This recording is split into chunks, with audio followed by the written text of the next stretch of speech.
안녕하세요. 저는 30대 주부입니다. 저희 시어머니는 이북 출신이세요. 6.25 때 남쪽으로 내려와 농장 운영을 시작하셨다는데 시아버지는 일찍 돌아가셔서 결국 혼자 운영을 하셨더라고요.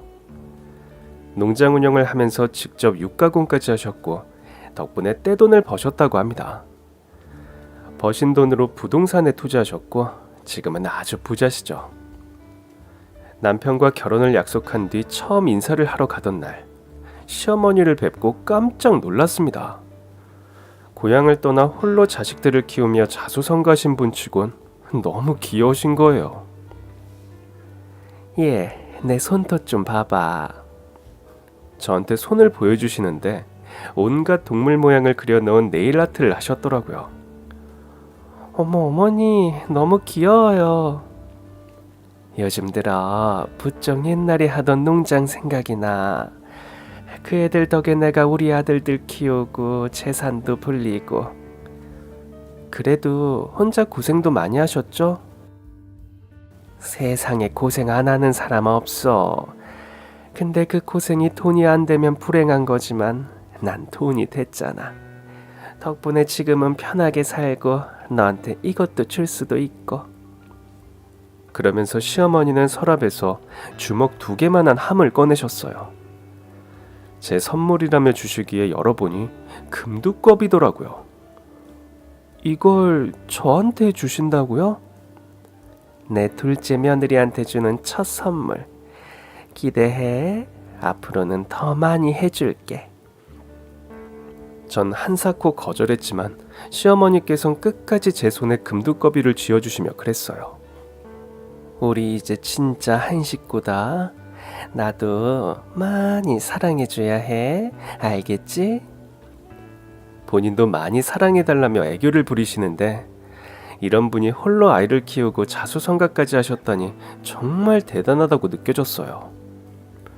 결혼 준비를 시작하자 저에게 따로 거액의 용돈을 주시는 건 기본.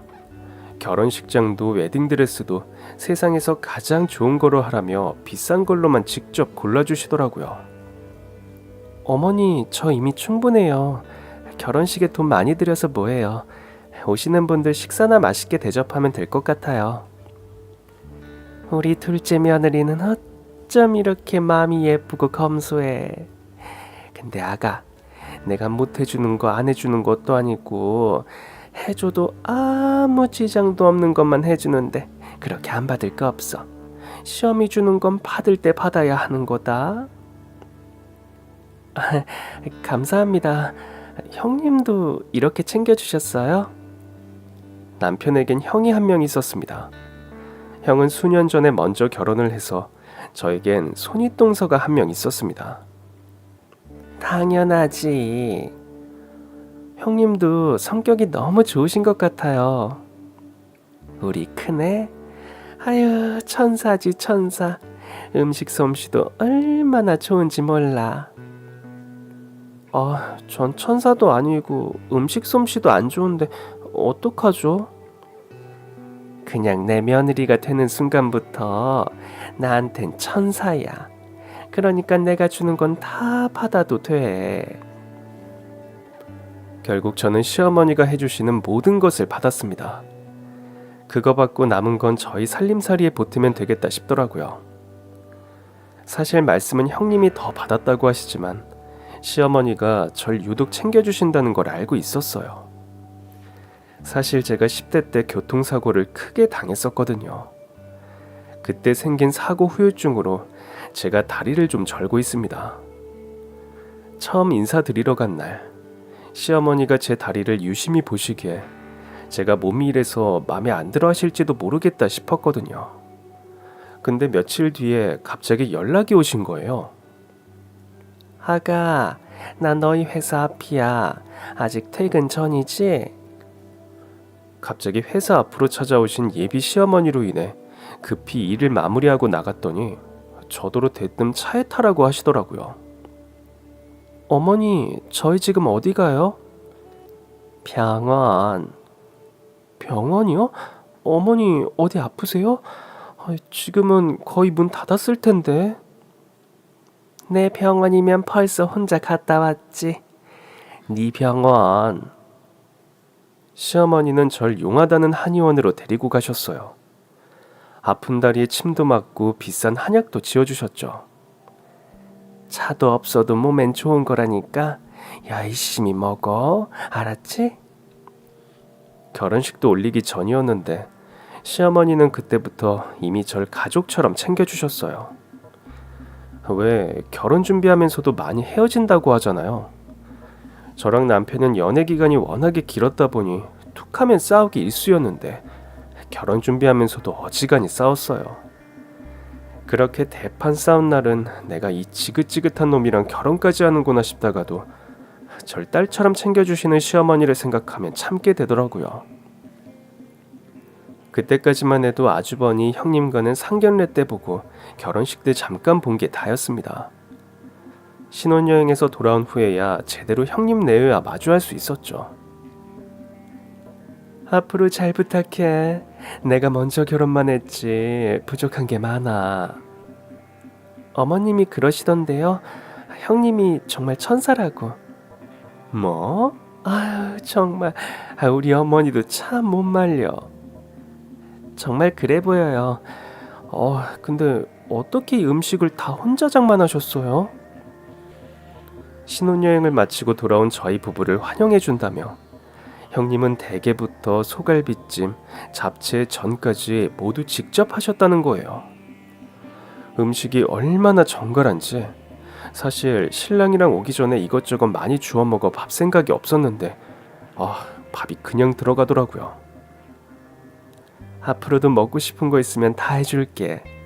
동서가 어머니한테 그렇게 잘한다며?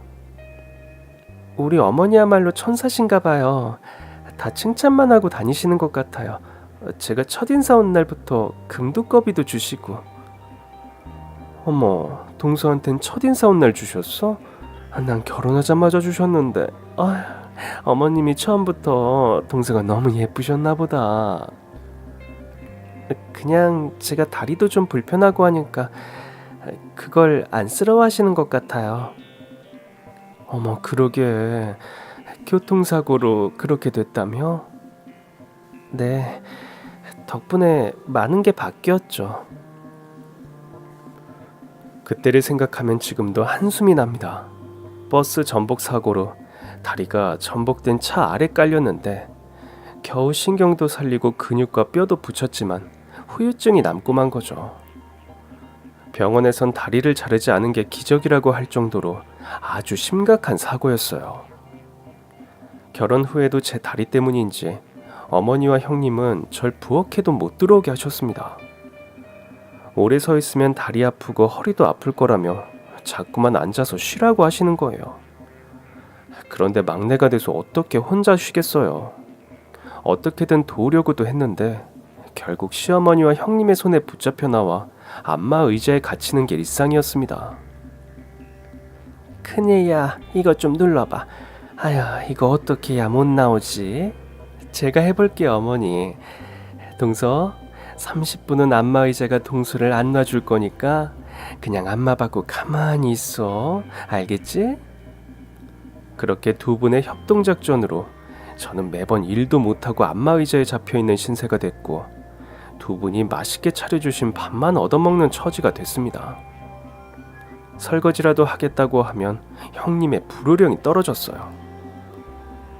여보, 서방님, 스탠드업. 흡사 사령관 같은 형님의 명령에 TV를 보던 두 남자는 자리에서 벌떡 일어났습니다. 다리 아픈 동서가 설거지 해야겠습니까? 지금 당장 가서 설거지를 시작합니다. 실시. 그러면 두 남자는 도망치듯 부엌으로 갔고 전 혹여나 시어머니가 불편하실까봐 눈치를 살폈는데요. 그러나 시어머니의 반응은 아유, 나이스다, 나이스. 우리 큰며느리 최고다. 시어머니와 형님은 쿵짝도 아주 잘 맞더라고요. 어디 그뿐이게요. 형님은 여행에 다녀올 때도 면세점에서 제가 좋아하는 향수며 립스틱을 꼭 사다 주셨고 가족 행사가 있는 날은 늘 저보다 몇 시간 먼저 와서 제가 해야 할 일까지 미리 다 해놓으셨어요. 제가 너무 죄송해서 시어머니에게 하소연을 한 적도 있을 정도였습니다. 어머니, 제가 형님보다 나이도 어리고 손 아랫사람인데 형님이 다 하시니까 마음이 너무 안 편해요. 아가, 가족이란 게 원래 그런 거야. 너희 친정에서도 너무 잘 안 시키지? 뭐 그렇긴 한데 그래도 여기보단 안 심해요. 그럼 잘 됐네. 넌 우리 집에서 이제 막내 공주라고 생각해. 내가 평생 우리 막내 공주님 몸 망가지지 않게 보살펴 줄 거니까. 정말 이제 친정 엄마보다 더 저를 생각해 주시는 시어머니와 형님 덕에 전 나날이 더 시댁과 가까워졌습니다. 그렇게 6년이 지났어요. 그즈음 시어머니의 건강이 부쩍 나빠지기 시작했습니다. 어머니, 몸은 좀 어떠세요? 아유, 모르겠어. 이러다 가려나? 어머니, 무슨 말씀을 그렇게 하세요? 내 손톱 좀 봐. 아유, 진즉에 가서 새로 해야 했는데 너무 못생겼지. 에휴. 제가 모시고 갈까요? 아니야. 기운이 없어서 못 가겠어. 병원에선 연세가 있으셔서 일단 노환이 오신 거라고 보더라고요. 거기다 젊은 시절부터 워낙 몸고생을 많이 하셔서 특히 척추가 워낙 안 좋으셨어요. 근데 그게 좀 심해져서 이 척추가 아프니까 움직이기 싫으셨을 거고, 움직이지 않으니까 운동량이 줄면서 척추 주변의 근육도 많이 사라진 거죠. 원래도 사람은 나이를 먹으면서 근육이 줄어드는 법인데 평생을 열심히 움직이던 분이 움직이질 않으니 근육이 많이 줄었다고 하더라고요. 결국 자식들이 결정해야 할 때가 온 것 같았습니다. 형님, 어머니요. 이제 혼자 계시긴 어려울 것 같아요. 서방님이랑 오늘 저녁에 우리 집으로 올래? 와서 저녁 먹으면서 같이 얘기해보자. 저와 남편은 형님 댁으로 향했고 얼마 전에 으리으리한 아파트로 이사한 형님 댁이 너무 근사하더라고요. 형님 죄송해요. 이사하고 정신도 없으실 텐데 갑자기 제가 이런 얘기해서. 아니야. 동서가 신경 써줘서 내가 고맙지. 한동안 이사 때문에 골치 아픈 일이 많아서 내가 어머니를 많이 못 챙겼어. 재수씨 고마워요. 그나저나 이걸 어떻게 한담?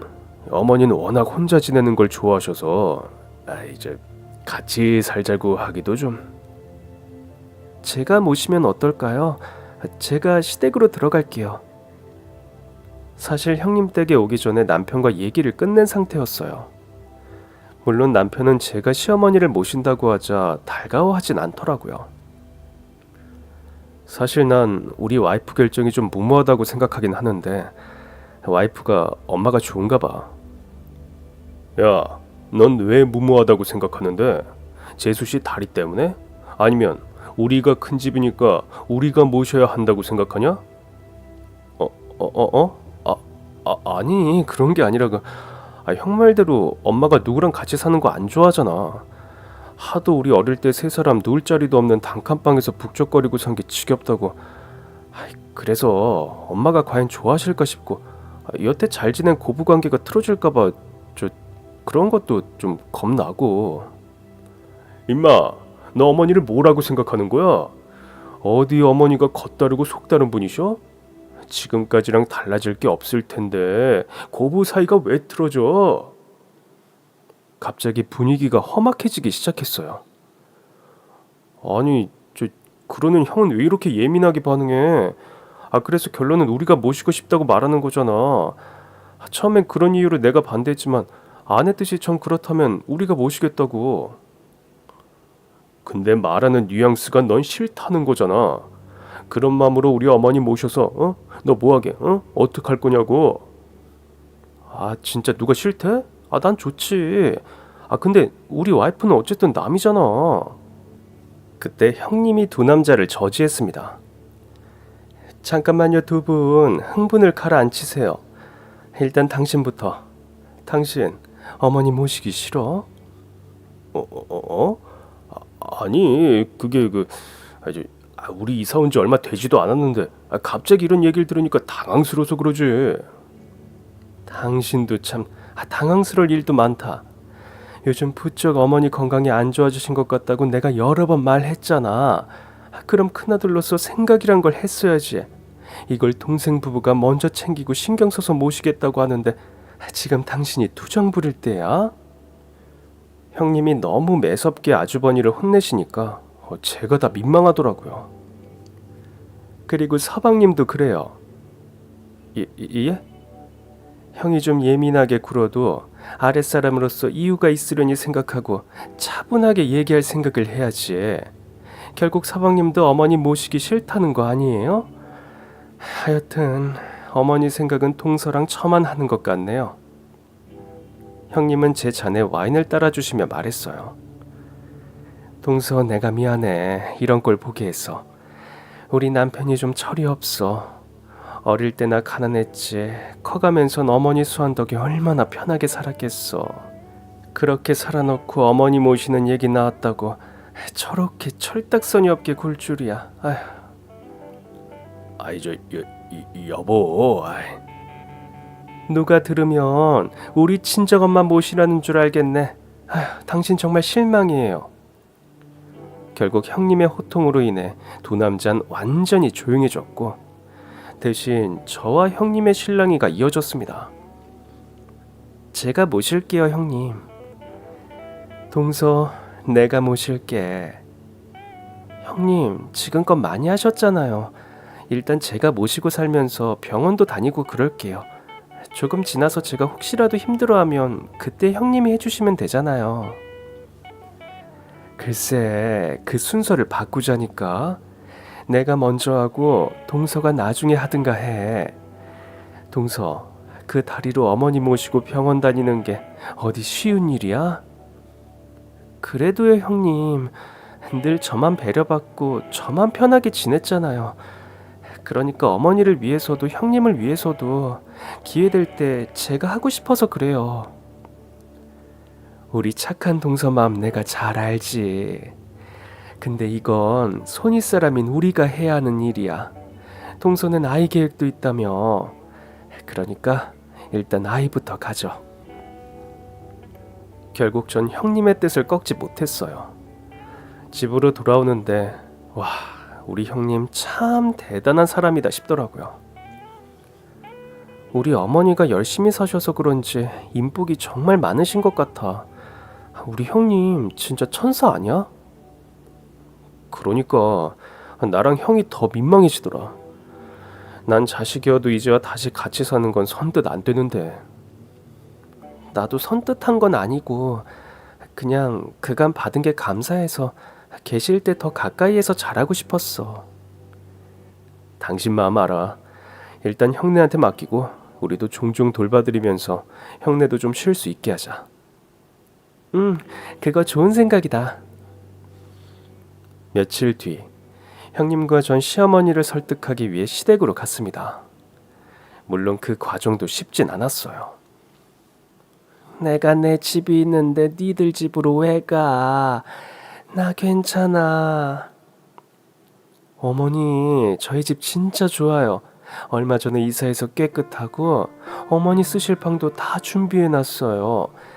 그리고 안에 화장실도 있어서 쓰기가 편할 거예요. 글쎄, 내가 내 집에서 맘 편히 살다가 왜 단칸방 신세가 되느냐 말이야. 저희 집도 맘 편히 다니시면 되죠. 글쎄, 싫다니까. 그럼 당분간만요, 어머니.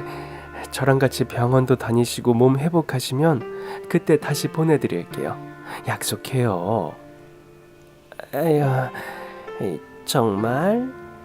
네, 지금은 혼자 계시는 게 위험할 것 같아서 그래요.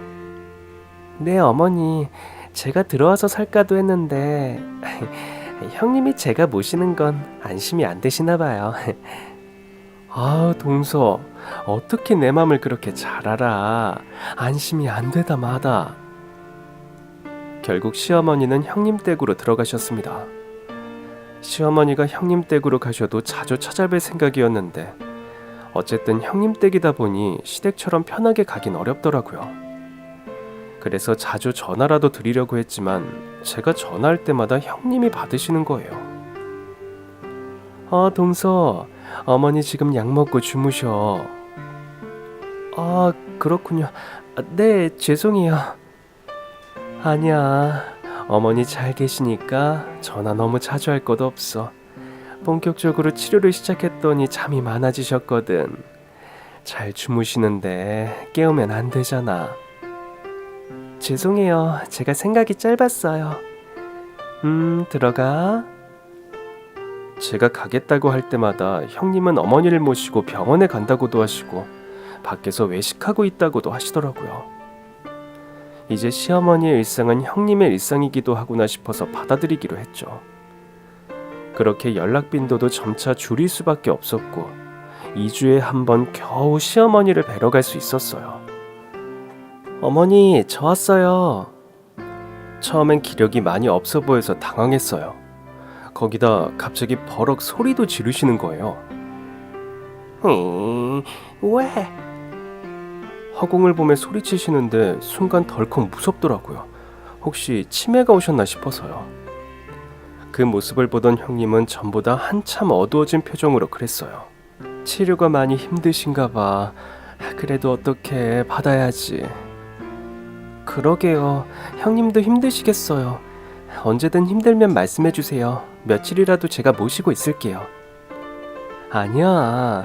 내가 어머니보다 힘들겠어? 나 진짜 괜찮아. 그렇게 종종 뵈러 갈 때마다 시어머니는 멍하니 있다가 소리를 지르는 괴상한 행동을 반복했습니다. 한 번은 형님이 계속 연락을 안 받으셔서 3주 만에 간 적이 있었는데요. 시어머니의 증상이 더 안 좋아졌더라고요. 이건 놔. 전에는 왜 하고 소리치던 말이 놔로 바뀌어 있었죠. 뭔가 이상해서 형님께 물었습니다. 형님, 혹시 어머니한테 무슨 일 있었어요? 마치 트라우마를 겪고 있는 사람처럼 보이지 않아요? 일은 무슨 일 전혀 없었는데 그냥 받기 싫은 치료를 계속 받다 보니까 싫어서 저러시는 거지. 아휴, 자꾸 어린애처럼 변하셔. 어떡해요. 형님도 힘드셔서 제가 당분간이라도 모시고 있는 건 어때요? 아유, 됐어. 고생은 한 사람만 하자. 어차피 할 고생이면 그냥 내가 다 할게. 결국 그날도 시어머니는 형님 댁에 두고 와야 했습니다.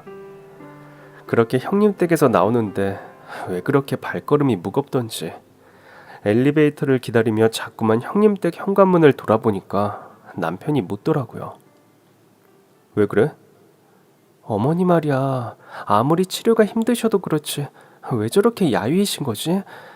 정신도 온전하지 않으신 것 같고. 연세가 있으셔서 그런 거 아닐까?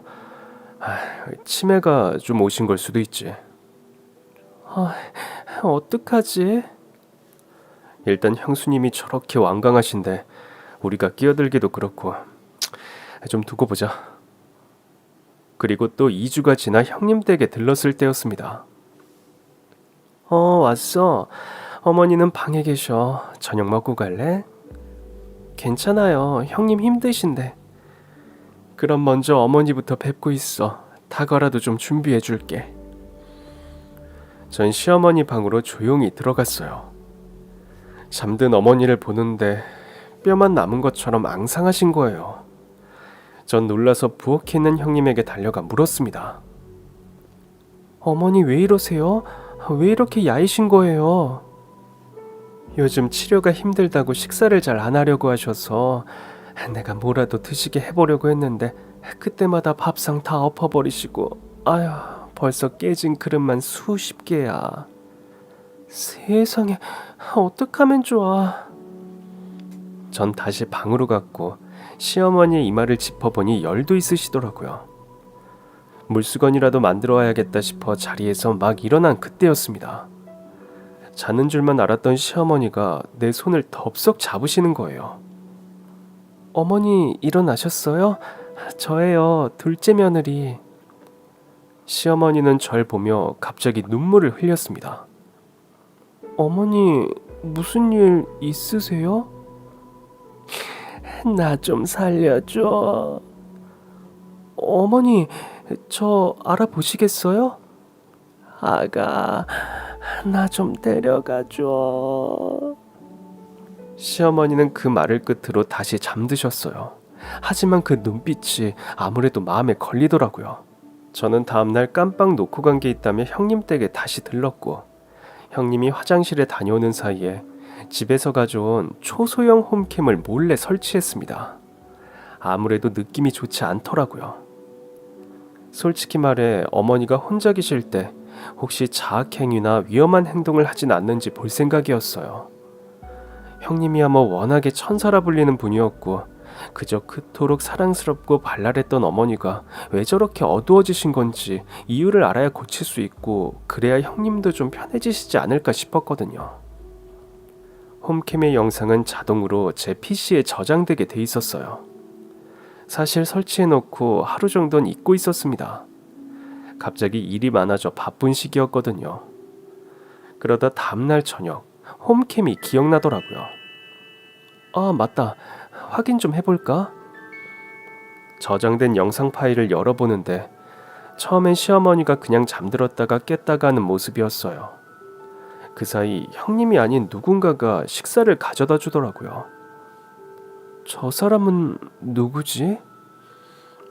이후로도 같은 사람이 어머니의 방을 왔다 갔다 하며 잠든 시어머니의 얼굴을 물수건으로 닦아주기도 하고 약도 챙겨주더라고요.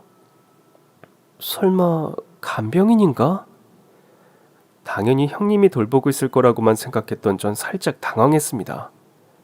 그러나 간병인을 쓸 수도 있는 거잖아요. 그나마 다행이다 싶던 차 형님이 마침 보이더라고요. 어머니, 저녁 드셨어요? 어머니는 분명 깨어있지만 형님의 부름에 쳐다보지도 대답하지도 않으시더라고요. 진짜 치매가 오셨나? 저는 물론 형님 역시 끔찍이도 예뻐하셨던 시어머니였기에 화면 속의 모습은 참 낯설었습니다. 그러거나 말거나 형님은 시어머니 곁에 앉아 물끄러미 얼굴을 보고 있더라고요. 아, 형님도 진짜 힘드시겠네. 그때였습니다. 어머니, 저 왔어요. 아주버니가 퇴근하고 오신 것 같더라고요. 사실 그 전까지의 영상에서 특이한 점은 없었어요. 시어머니는 밥을 먹고 약을 먹고 다시 자다 깨기를 반복하고 계셨죠. 어머니, 이제 그만 찍으시죠. 그때 아주버니가 시어머니에게 알아들을 수 없는 말을 하더라고요. 어머니, 자, 여기 보세요. 아주버니는 휴대폰으로 시어머니를 찍기 시작했습니다. 어머니, 이거 영상이거든요. 지금부터 어제 저희가 가르쳐드린 말 그대로 하시면 돼요. 알겠죠? 그제야 시어머니가 잠시 아주버니를 보시더라고요. 예, 엄마, 저예요. 큰아들.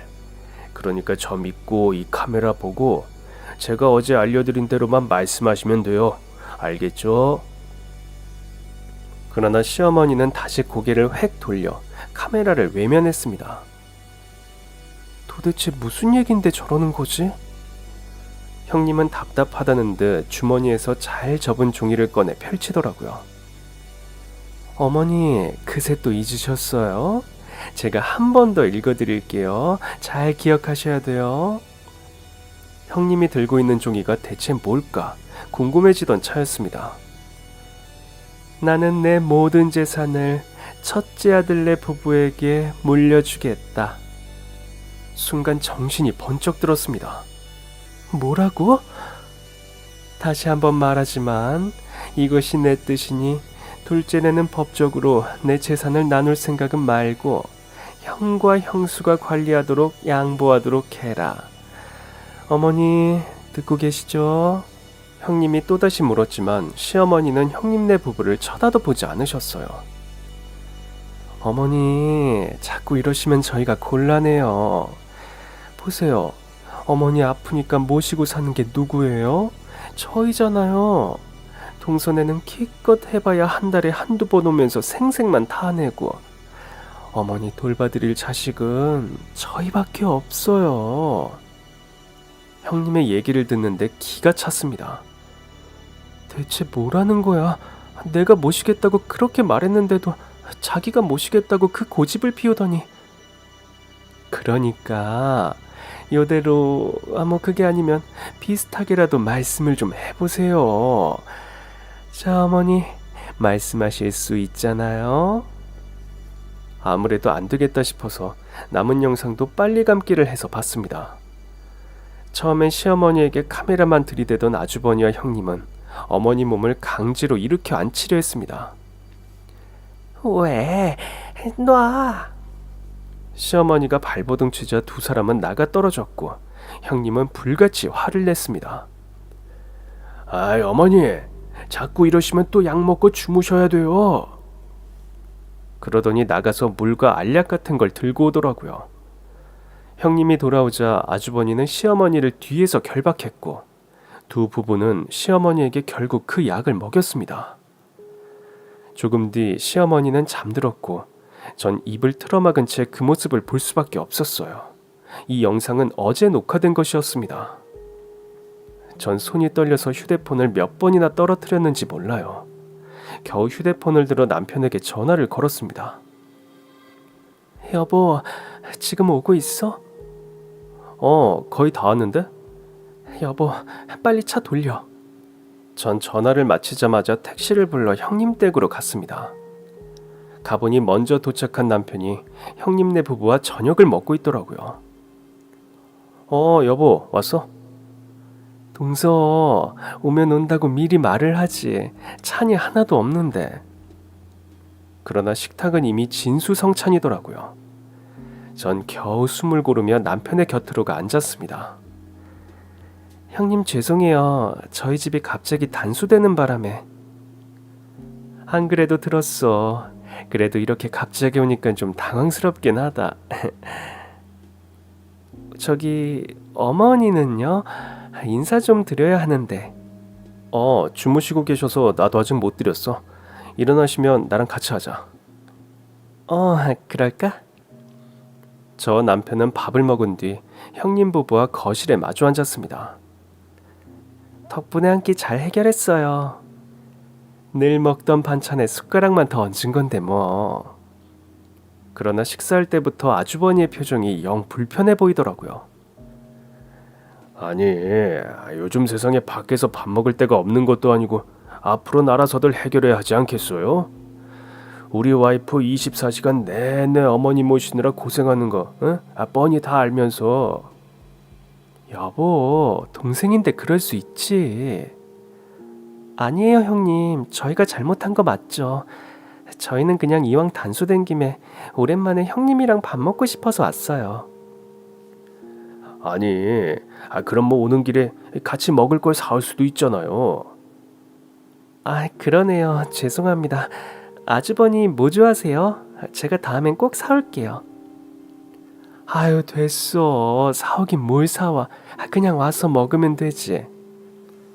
형님은 여전히 사람 좋은 척을 하고 있었고 아주버니는 저희가 온 게 달갑지 않은 티를 팍팍 내고 있었습니다. 저는 심호흡을 하며 남편을 봤어요. 남편은 자기도 모르게 주먹을 힘껏 쥐고 있더라고요. 이제 다 먹었으면 가보는 게 어때? 아주버니가 남편을 보며 말했습니다. 사실 밥만 먹고 가려고 온 건 아니고. 그럼 왜 왔는데? 어머니 좀 모시고 갈게. 뭐? 네가 갑자기 왜? 갑자기는 아니고요. 저희 부부도 계속 고민이 많았어요. 어머니 상태도 안 좋아 보이시는데 계속 형님께만 맡기는 게 죄송해서요. 형님은 애써 미소를 잃지 않은 채 말하더라고요. 동서, 이렇게 갑자기 모시고 가겠다고 하는 게 더 죄송한 거 아니야? 왜요? 형님 혼자 24시간을 케어하는 게 보통 일이에요? 그냥 제가 모시고 가서 간병인도 쓰면서 모시고 있을게요. 형님은 마음이 너무 천사셔서 간병인도 못 부르시잖아요. 당황한 건지 형님의 입술이 파르르르 떨리더라고요. 아니 뭐 좀 그러면 이제부터 내가 부를게. 그러니까 동서랑 서방님은 더는 신경 쓸 거 없고. 그건 아니죠, 형수님. 네?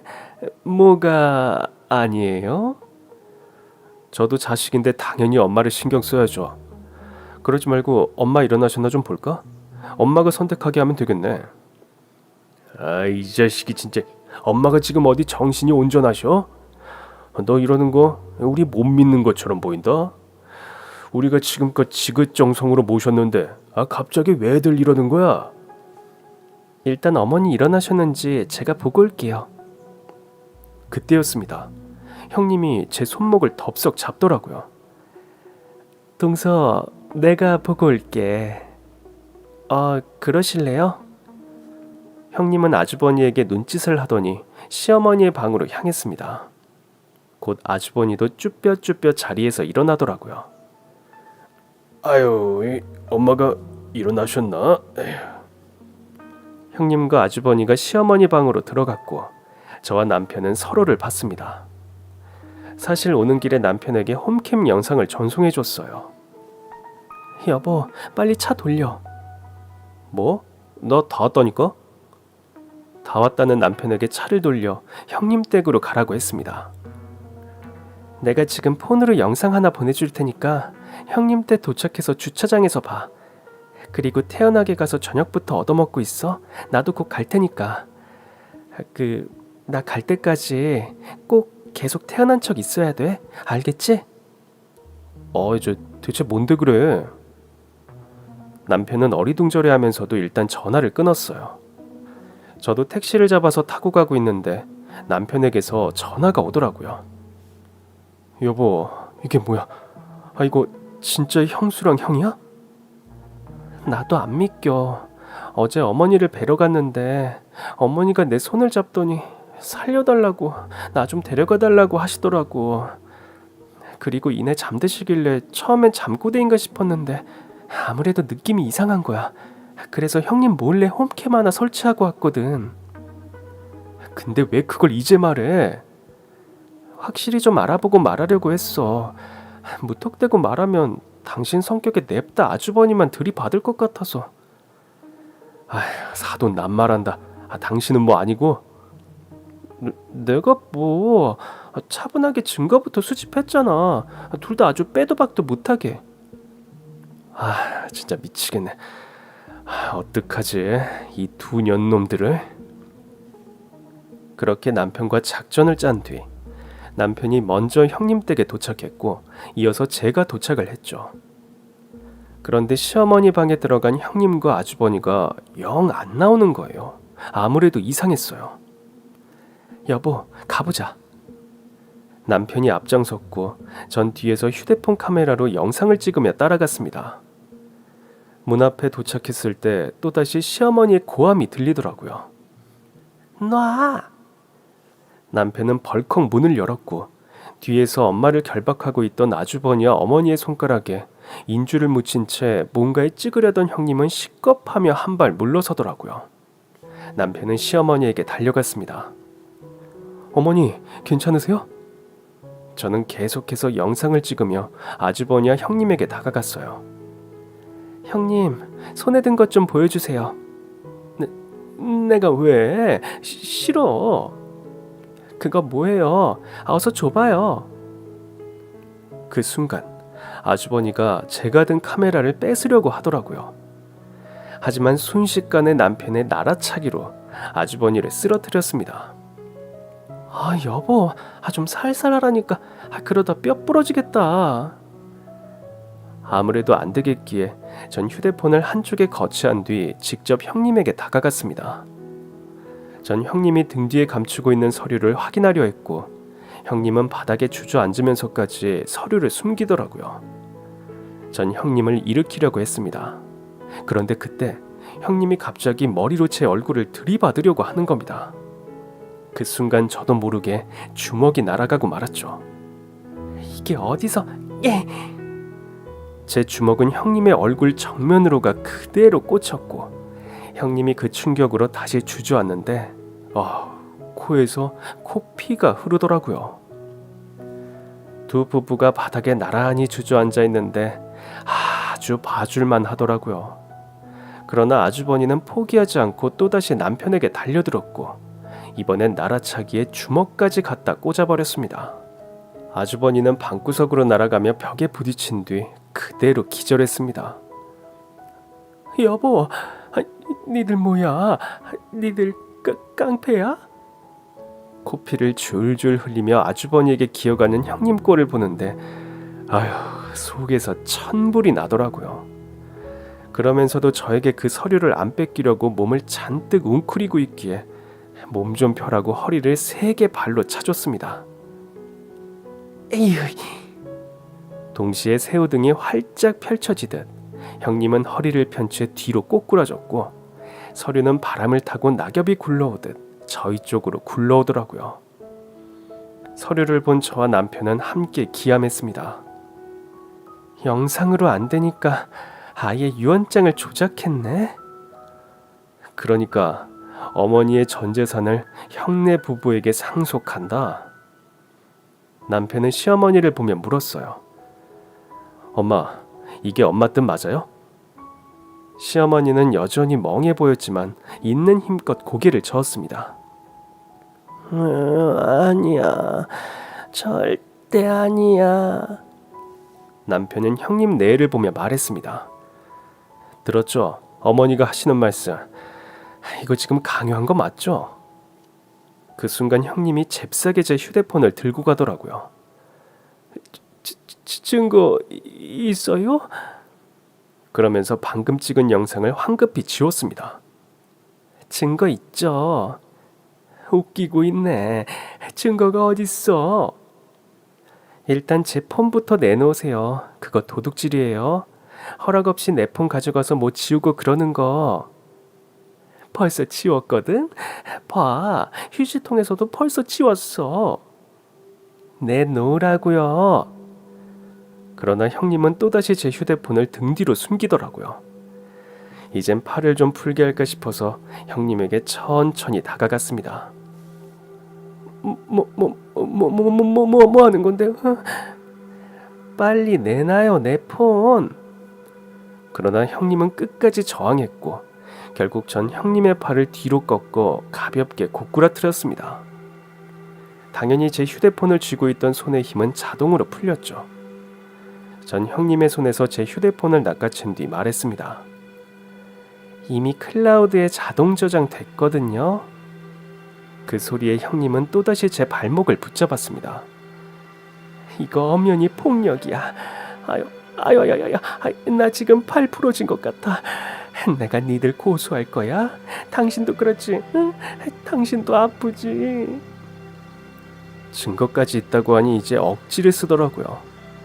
아주버니도 만신창이가 된 얼굴로 비틀거리며 일어나더니 저희 남편에게 삿대질을 하더라고요. 너 이거 존속상해야. 니들 둘 다 내가 콩밥 먹이고 만다. 각오해.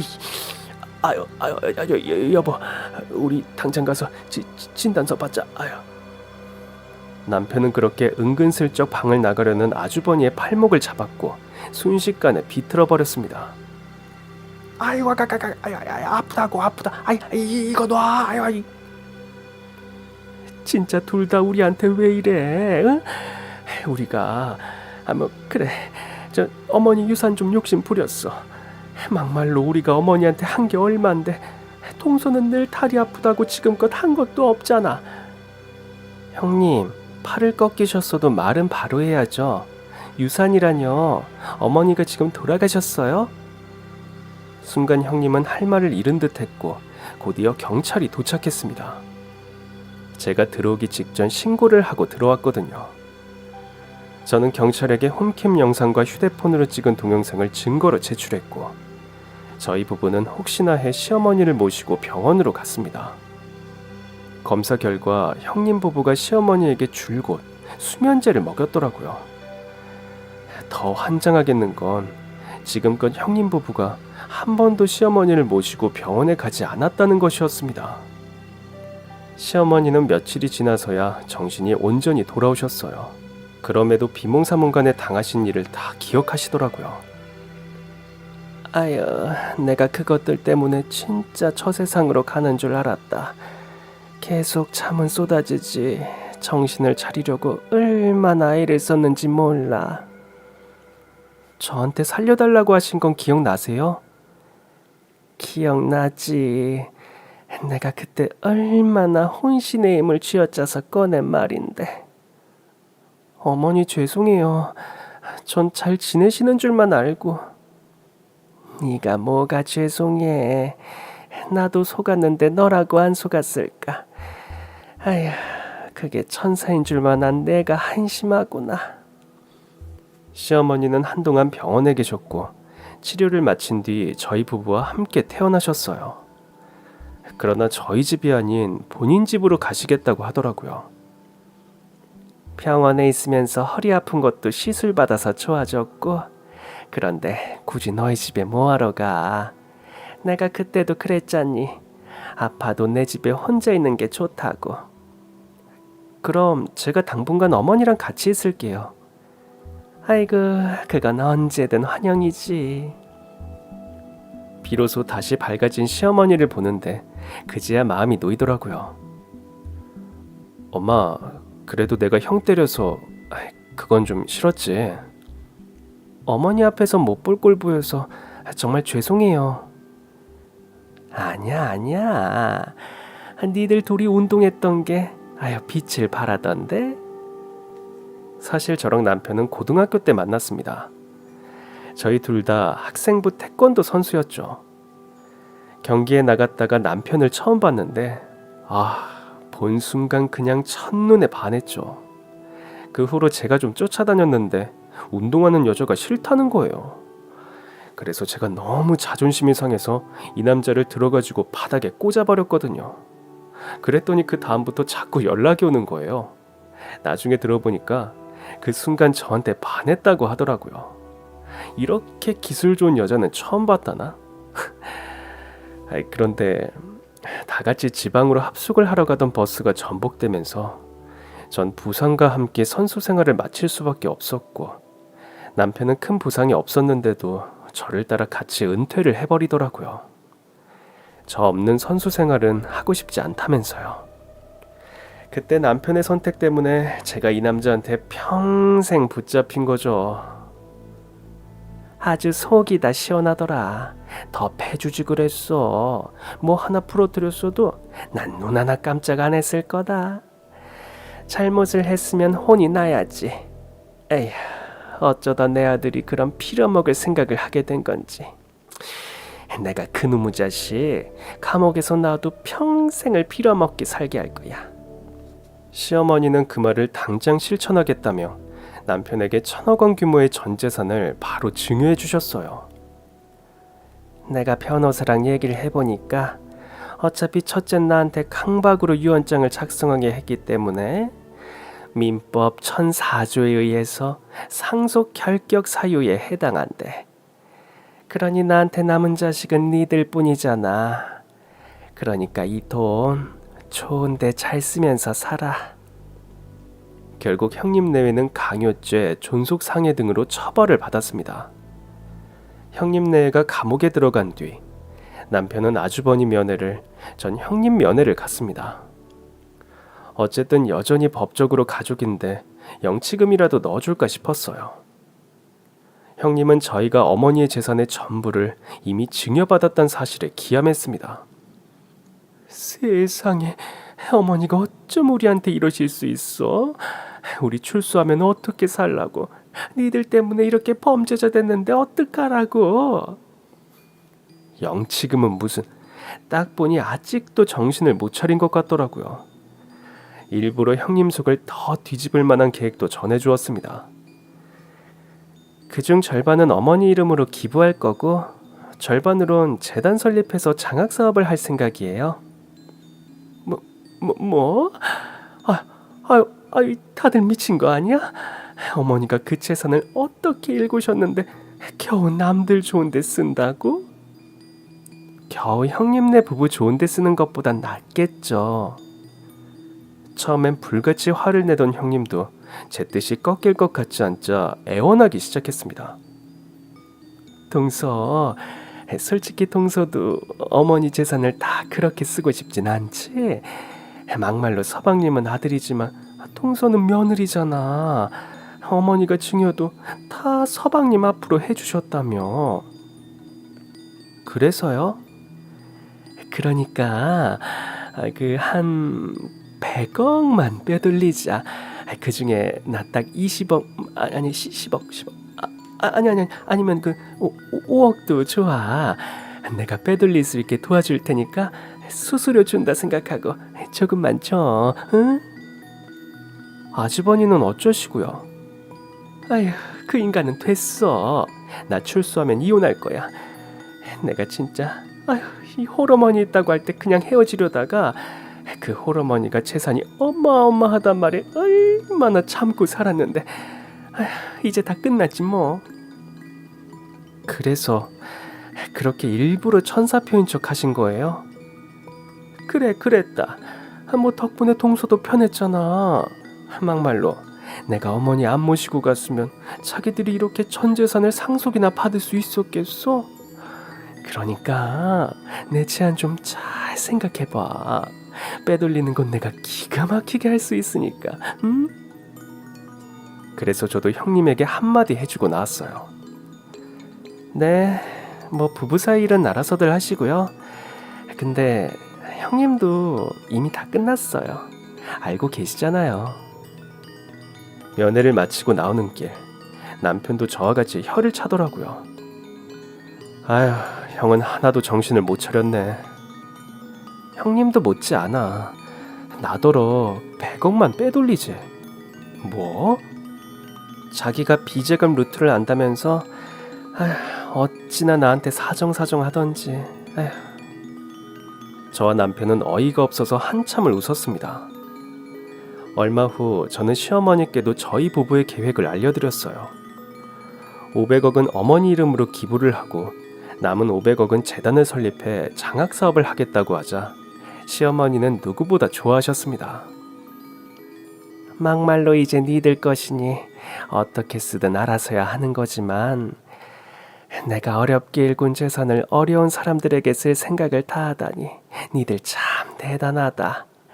이러니 내가 전 재산을 줘도 아깝지가 않지. 그렇게 장학재단이 설립됐고 시어머니는 초대 이사장 자리에 오르셨어요. 재단 이사장이 되신 후로는 건강관리도 얼마나 열심히 하시던지 병원도 꾸준히 다니시고 운동도 하시면서 전보다 더 건강해졌습니다. 저와 남편은 이제 매일 아침 함께 장학재단으로 출근합니다. 재단이 설립된 걸 어떻게 알았는지 형님이 편지를 보내왔더라고요. 동서, 나 이혼 안 할게. 대신 출소하면 재단에 취업은 시켜줄 거지? 저는 어처구니가 없어서 그 편지를 제 장학재단 사무실 분쇄기에 파쇄해버렸습니다. 아마도 나와서 고생 꽤나 하겠죠. 그럼 지금까지 제 긴 사연 들어주셔서 정말 감사합니다. 오늘도 행복한 하루 되세요.